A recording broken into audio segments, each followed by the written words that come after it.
Makapagluto tayo ngayon mga kaibigan. Ayan o, ang avocado. Lagyan natin po ito ng itlog. So ngayon, mayroon po tayo dito ang mga gulay din. Ayan. Avocado mga kaibigan, no? Tingnan nyo, ganda-ganda pa ng avocado. Tingnan, buksan natin yan. At magluto muna tayo. Ayan yung mushrooms. Oh, mushrooms sa basura. Lutuin natin ang mushroom sa basura. Ako tayo ng itlog dito.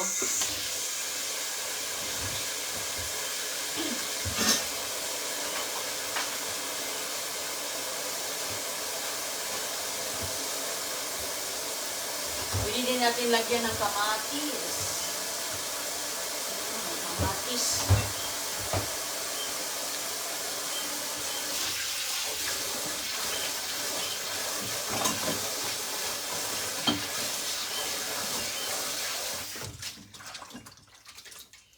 Ayan yung ating mushroom. Hala, sobrang daming mushrooms mga kaibigan, no?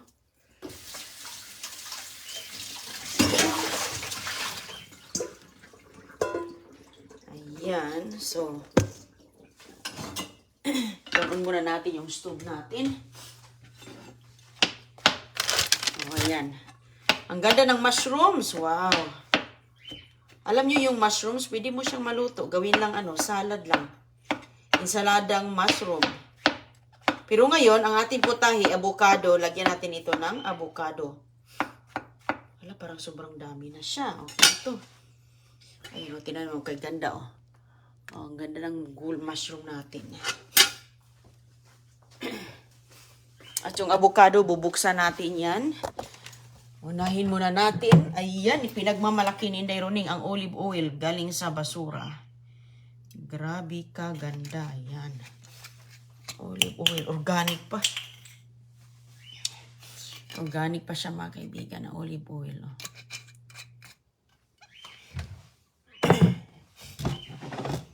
Okay. So ngayon, tuloy tayo dito kasi lagyan natin ng kamatis din. Ayan. Mag-omelet tayo. Omelet. Avocado omelet. Mushroom. Ayos.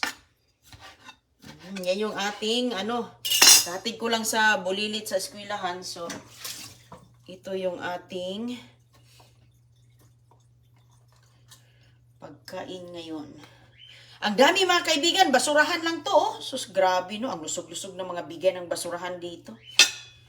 Yan, mamaya gigisahin natin yan siya.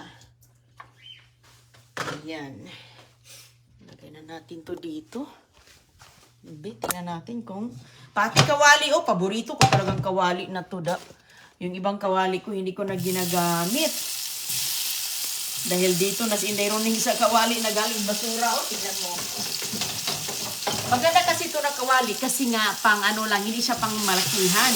Tamang-tama lang yung size niya. Ayan di ba? Ayan, fresh na fresh.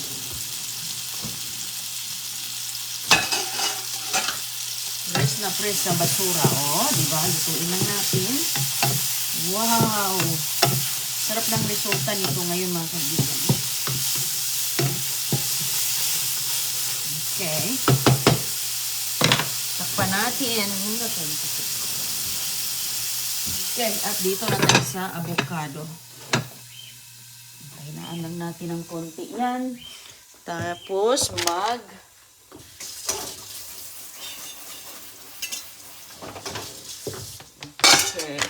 yung egg natin. Nagutom ng basurira. 2 itlog lang ang aking gagamitin.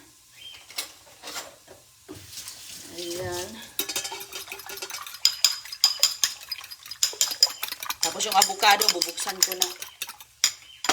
Okay. Ayan. Dami pa ng avocado natin. Ang ganda-ganda ng avocado mga kaibigan. So, pwede natin gamitin ilan ba? Hanap tayo dito ng ayan. Ang ganda ng avocado. Meron pa nga ako dito kasi nilalagay ko sa freezer. Okay.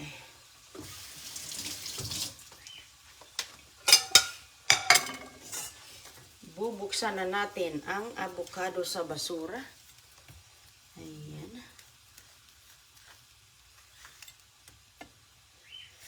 Anong tawag dito na avocado? Avocado has. Avocado has. Ayan, ang resulta sa avocado has. Ayan. Masurpresa na lang tayo sa laman sa basurahan. Ang ganda ba? Ang ganda. Ang ganda-ganda ng avocado sa basurahan.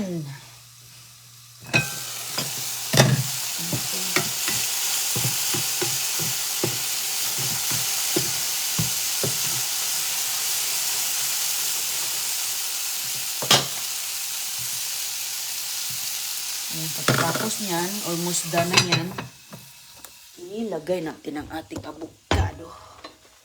Ang dami nitong avocado. So, maganda nito magtanim, oh. Lagay ko yung seeds doon. O, diba? Ang ganda, no? Ang ganda ng basura, oh. Sus, napakalusog. Ang lusog-lusog.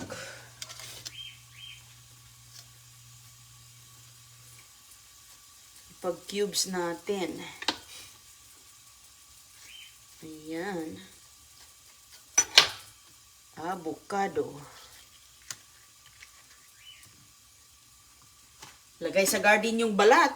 Di, lalong tataba ang ating mga halaman. Oh, ayan mga kaibigan, oh. Di ba? Ganyan. Ganyan lang po ang diskarte. Oops. Ang diskarte. Ayan. So, ngayon, pwede na itong ilagay natin doon.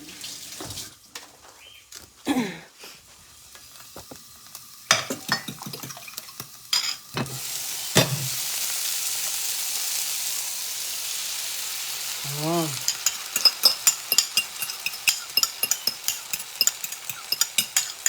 Ayan ang ginagawa sa mga pang-restaurant. Yan ang ginawa sa pang-restaurant, mga kaibigan ba? Tapusin muna natin itong avocado natin.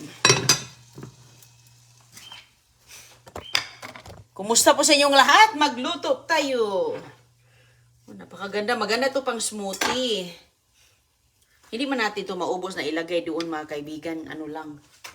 Kasi dalawang itlog lang yun eh. O, diba? Ganyan po ang basura dito. Ang ganda-ganda, oh. Ayan, oh. Tingnan mo, oh. Mai-smoothie pa nga natin to eh. Mahal din ang avocado dito, mga tag. Dalawa is mga tag $3. Avocado omelet with mushroom. Lahat po yan, lobster. Uy, kaganda ang lusog-lusog ng mga pagkain sa basurahan. Uy, nakaano pa yan. Kabalot pa yan. Okay. Kay gutom na ang basurira. Inday ro ni Noy. So, ito ang ilalagay natin dito. Yung aking na i-cubes. Tapos, ayan. Puno na to ba? Tapos, baliktarin natin ang omelet. Hala. Winner. Takpan natin. Hindi ko naubos. Hala, ang ganda ng resulta. Baliktarin natin yan ngayon.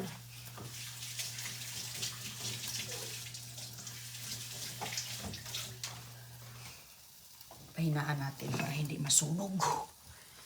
Tapos ngayon, baliktarin natin. Kunting minuto lang. Yan. Yung ibang hindi natin mailagay, lagyan natin ito. Lagyan natin ng gatas sa baso. Ayan. Kasi dalawang itlog ng mga kaibigan. Ayan. Wala na akong kanin-kanin. Ito na. Pure gulay. Baliktarin natin. Pang ano na to, alam mo, kulang na lang, kinain na kasi namin yung ano eh. Baka masira to kung baliktarin. Pero kailangan nating baliktarin para Ayoy, ayoy, ayoy, ayoy. Ayan. Para sa kabila naman. Ayun na po ang ating. Okay na yan siya. Maano yung kabila. Luto-luto ng konti yung kabila. Ayan, oh. Avocado natin, oh. Sarap. Creamy. Sarap, oh. Okay na.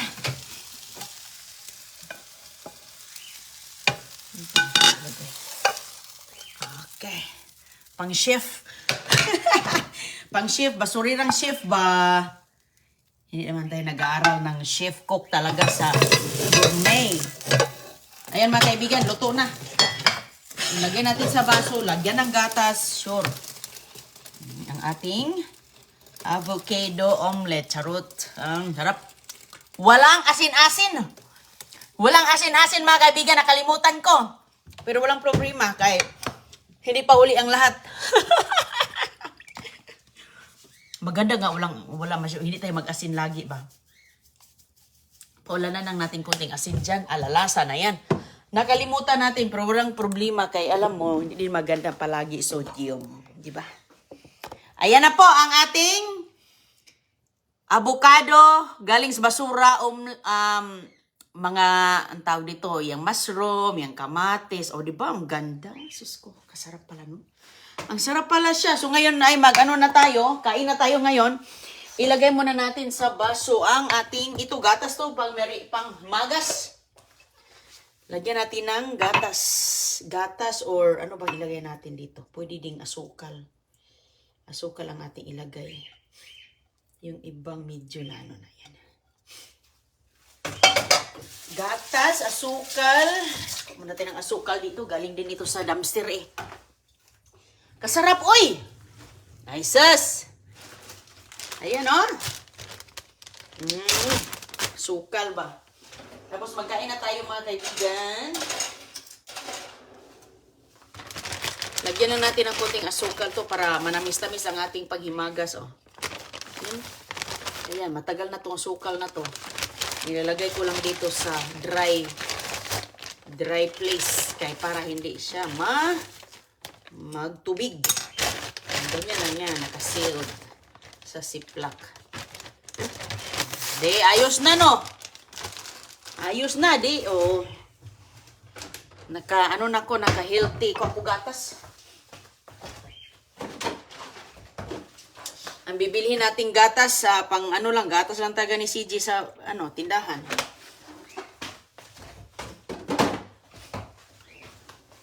Kutsara. Oh. Ayan, halo-haloin natin. Maganda siya na avocado mga kaibigan dahil creamy. Ganyan talaga ang avocado has. Oh, 'di ba? Pwede na nga yan yung kainin mo, oh. Pang ano ba? Oh. Hala ka, napakaganda ng ating hindi ko pa kapaniwala na ganyan pala ka-beauty ang ating omelet. Okay, salamat Lord sa biyaya na dumating araw-araw. Thank you very much. Amen. Kain tayo. Yan. Ang ating avocado.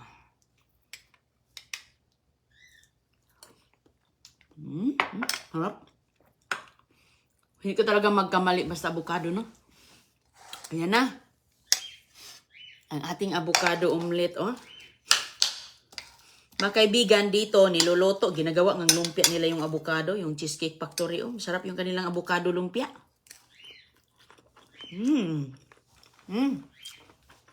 Sarap. Sarap mga kaibigan, kahit walang asin-asin. Ayan. Napaka-nutritious, oh.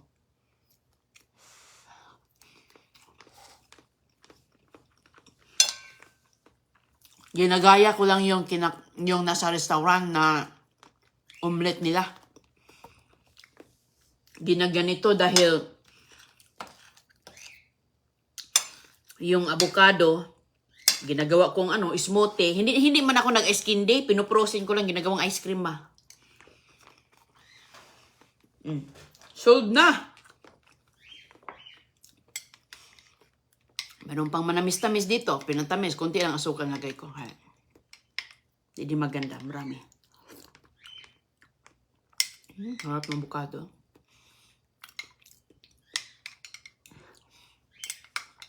Tuwang-tuwa si Ate Grace sa avocado dahil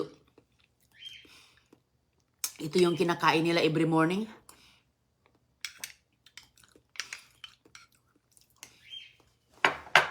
Ang variety ng avocado na tuhas, iba siya. Napaka-creamy. Ito yung pang-restaurant. Kain tayo mga kaibigan kay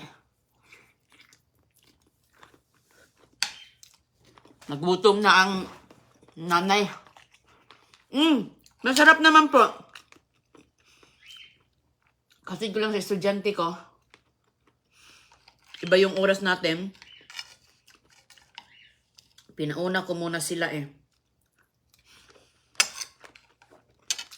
Diba? Winner, no? Winner.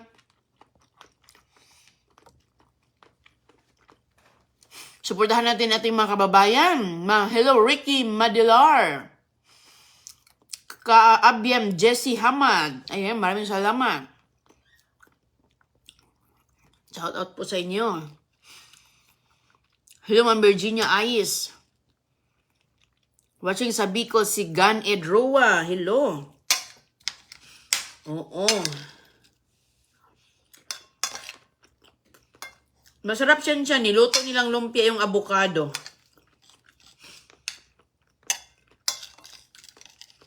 Pero hindi ko alam paano nila niluto yon. Marami din, yung Cheesecake Factory na pagkainan. Ganun lang. Masarap po. Lalo na kayo dyan, pag marami kayong avocado na munga sa puno, maraming magagawa nito eh.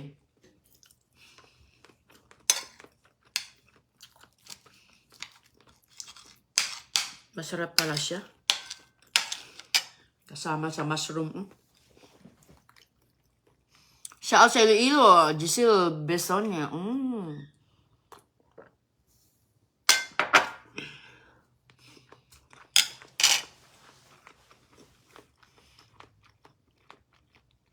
Rowena Rabino.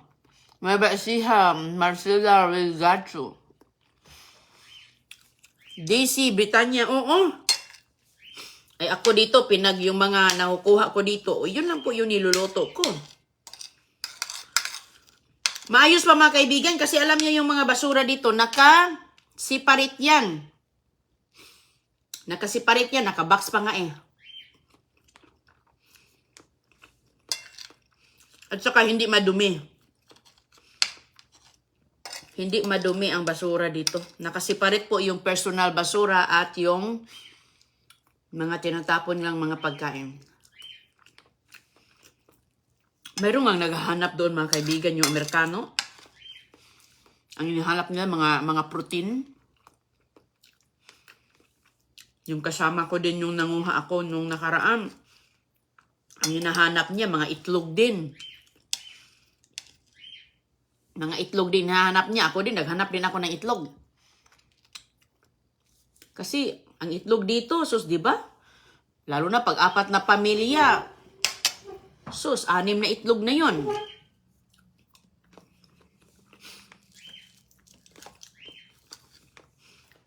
Yung isang dosina, magkano na yan? Araw-araw ka namang nag-i-eggs.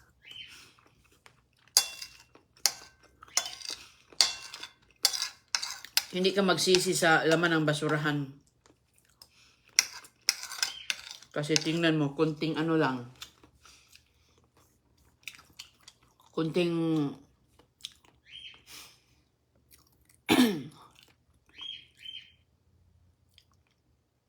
ang tawag dito. Pasarapin mo lang ng pagluto. Sold na. At yung avocado, mamaya, magtimpla tayo mamaya. Yung alam ko sa avocado, mga kaibigan, Lagyan ng asukal, lagyan ng gatas, gawing ice candy. Kinakain na ganyan lang. Dito marami po silang paraan. Ginawa nilang omelet avocado, ginawa nilang salsa, guacamole, ganyan. At ginawa po nila yung sauce, spaghetti sauce. Yung mga gourmet na pagkain dyan sa yung mga chef. Alam ng mga chef yan dito. Pero yeah, masarap po siya. Masarap po. Pwede nyo tingnan sa i-research nyo muna. Tingnan nyo kung gusto nyo magluto. Tingnan nyo muna, bahalay natin, magustuhan nyo. Nagustuhan ko nga eh. Iba-iba naman tayo, so. Mahal ang avocado dito, mga kaibigan. Ganun kaliit. $3 na po yung dalawa. Depende kung season. 5 for $4, something ganyan. Ngayon, hindi season eh. Kahit overripe na yung avocado, ang mga tindahan nito, kapag malapit na siya ma-overripe, tinatapon na yan nila. Kaya ilagay mo diretso sa freezer. Hindi ito freezer eh, kasi hindi pa siya masyadong hinog eh. Patungo na sa pagka-sobra kahinog. Ito yung magandang healthy diet ba?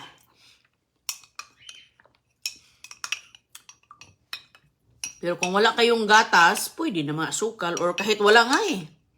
Ako ngayon, nagatas lang ako ngayon kasi nga ganito yung ginagawa ko nung kabataan ko. Ang kabataan natin, sus, may tinatagong Bear Brand. Ano na yan, kami dyan, pinaplanuhan na namin na magkuha ng kahit kunti. Ilagay dito, basta magkulay puti lang ang tubig. Kasi ang Bear Brand, yan eh, pang 2 buwan ang budget nung pinakamalit na sachet eh. Para lang magkulay puti ang tubig, grabe talaga. Pero hindi ako lumaki sa mga gatas. Lumaki ako sa kape na bigas mais.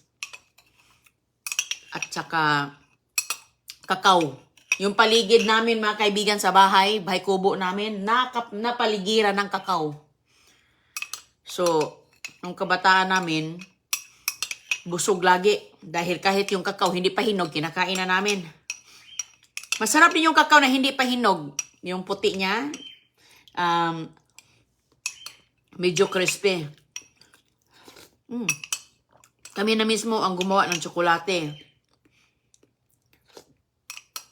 Marami na kami dyan sa bukid. Nakakamiss yun eh kasi dito mahal ng sikulate. Gumagawa kami ng sariling tsokolate noon, mga kaibigan. Nilalagyan namin ng brown sugar. Matamis na. Para ng talaga, chocolate. Nakakatuwa talaga. So, ang almusal ni Inday Runeng, walang gastos.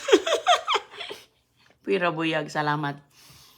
O sige, ingat po kayong lahat ha. Maraming salamat. Shout out, Ricky Madilar, Kaabiam Hamad. Shout out kay Ima Mendoza, Ana Maria, Leslie Horca, Sally Bagkiram, Raquel Real, Beth Victorio, Elsa Gleponi, Jory Ram, Ma'am Lani Francisco, Ma'am Mi Rodriguez. Kumusta po? Ayan, tapos na po ako, mga kaibigan, at yung tira ay ating gagamitin para mamaya. O sige, ganyan lang po ang ating ngayon. Ang ating umaga at ako'y maghugas muna dito. Tinan yung mga at ilalagay ko sa garden ang ating mga balat. Ganyan. Pa ako nakapag mga kaibigan, nakapaghugas. Kita na lang tayo mamaya ulit. Mamaya, kumustahin natin yung ating mga alaga. Malapit na yung mga itlog, mga kaibigan. Mangitlog na yan ngayong buwan. Sigurado ako niyan kasi binibilang ko yung panahon nila. Binibilang ko. Sabi ko ngayong buwan na yan, mag-itlog na yan. Ang taba-taba niya. Kaya nga pinapakain ko ng todo. Pinapakain ko yan ng todo ng mga gulay na kuha natin sa basura. Yan. Huwag niyong anuin yung mga nakuha sa basura kaya malinis yun. Sus ko. Malinis yun. At saka, naku, yung mga kababayan natin dito, pumupunta nga dito eh. Oh. Pumupunta nga dito mga kaibigan eh. Gusto din nila. Dabi, ikaw ba naman ang ganda-ganda pa kaya? Makikita mo na sa box pa. At saka yung nagtatapon doon, binabantayan ko. Ang ginagawa ko mga kaibigan, binabantayan ko yung nagtatapon doon. Naghihintay po ako doon ng mga ilang minuto. Minsan mabutan ako ng kalahating oras. Minsan naging 1 oras. Kasi gusto kong aaktuhan yung bagong tapon na galing talaga sa loob. Ganun po yun. Kahit nga noon din, ganun din ang nangyari. Pinaghihintay namin yan. Pinaghihintay namin yan. Alam namin po kung kaanong oras po silang magtapon. Siyempre, kailangan mo yung malaman yung mga ganon. So, malinis po yan. Meron pa ako dito. Ito, gigisahin natin ito mamayang tanghalian. Anong ating igisa nito? Isama natin. Ayan. Ganun lang po. O, sige, ingat po kayo ha. Maraming salamat sa pagsama nyo sa atin ngayon at kita na tayo sa susunod.